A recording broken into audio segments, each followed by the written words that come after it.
A couple of years ago, I took a look at the post-apocalyptic shooter Metro 2033. My thoughts on that game were shared by many, as I thought it was an extremely interesting look at the life and intense survival of humans after the end of the world. While this game did have its share of flaws, the fascinating story, impressive graphics, and intuitive gameplay made for one experience I shan't soon forget. So here I am taking a look at the highly anticipated follow-up title, Metro Last Light, wondering how it compares to the first title. Well, actually, I'm not really wondering. I already know, considering I just beat it, but you're probably wondering how it is, or at least my thoughts on the matter. Well, let's take a trip back to the Metro and find out. This game begins with our hero Artyom, 1 year after his encounters with the Dark Ones. Artyom, now being accepted to the elite military forces of the Rangers, finds out that despite destroying the Dark Ones' home in the first game, there is still one survivor. What's that? Oh, you didn't choose to kill the Dark Ones in the first game? Well, neither did I, but the game seems to think I did, and that's the storyline you get. Artyom sets off to find this final Dark One, but of course it isn't quite as easy as he hoped. While attempting to chase this creature down, Artyom ends up in a neo-Nazi prison, has to fight the same mutants as before, along with new types such as giant leeches, giant slimy and disgusting spiders, and whatever the hell this Lovecraftian horror is supposed to be. Oh, but it gets better. Remember the neo-communist and neo-Nazi regime?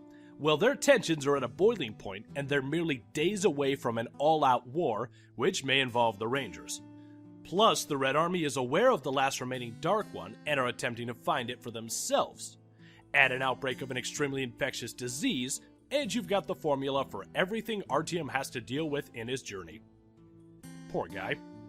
So, does Artyom have what it takes to once again brave these horrors and perhaps resolve some conflicts with his sanity and life intact? Well, probably not, but I guess that's what checkpoints are for. Much like the previous title, this game is a first-person shooter with a pretty heavy lean towards stealth. All of the information regarding your health, ammunition, flashlight and night vision charge, visibility, and objectives are all seen through visual clues on your body. For instance, your watch is constantly ticking down to tell you how much time is left until you must change your air filter, and most weapons have clearly visible magazines, which show how much ammo you have left. The combat is also mostly the same, with one small yet important exception. While sneaking around, you can choose to perform stealth takedowns either by stabbing enemies or knocking them out. This makes stealthier approaches to missions much more viable, as you don't need to waste your precious ammo or throwing knives in order to incapacitate enemies. Now, as I'm sure you recall, the currency system in the Metro is run by bullets, or more specifically, military-grade rounds. These can be used on enemies for more damage, or can be used to purchase weapons, gadgets, or upgrades to your weapons, such as scopes, silencers, or laser sights. This campaign should take you around 10 hours to complete, which of course varies depending on how much exploring you decide to do. And now for the reviewing. These graphics show a great amount of detail in the character models, environments, and enemies. Heck, there are even little details thrown in, such as your mask beginning to fog up once your filter runs low, and even flies, spiders, blood, and mud splatter on your visor during combat. As for the gameplay, this aspect works mostly without a hitch. The basic navigation has no problems, and the hit detection in combat is vastly improved over the first title. The only issues I have with this aspect are twofold. Firstly, there are some glitches here and there, but on the other hand, this is a new game, and I assume they'll be smoothed out soon enough. Besides, I can't be too mad. After all, look at this! Aside from the bugs, I suppose the only issue I have with this game is it's a bit too easy. This is attributed to the fact that Artyom is extremely hard to spot in shadows even when enemies are using flashlights, plus the enemies themselves are not too bright.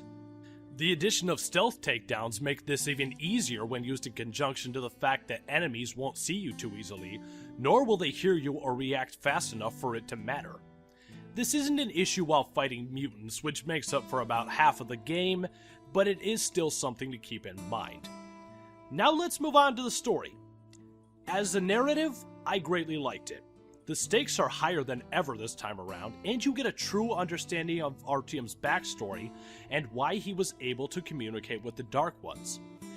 The problems I have with the plot are similar to the first title. First, there are many supernatural occurrences which are never truly explained. You were given interpretations based on certain characters, but the explanations are really only vague and cryptic musings. The other problem I have with this storyline is not only are the moral choices you must make relegated to the later missions in the game, but the choices themselves don't seem to matter in the end. Plus, considering the first game gave me choices which didn't matter at all in the sequel, I didn't see much point in caring for my choices this time around.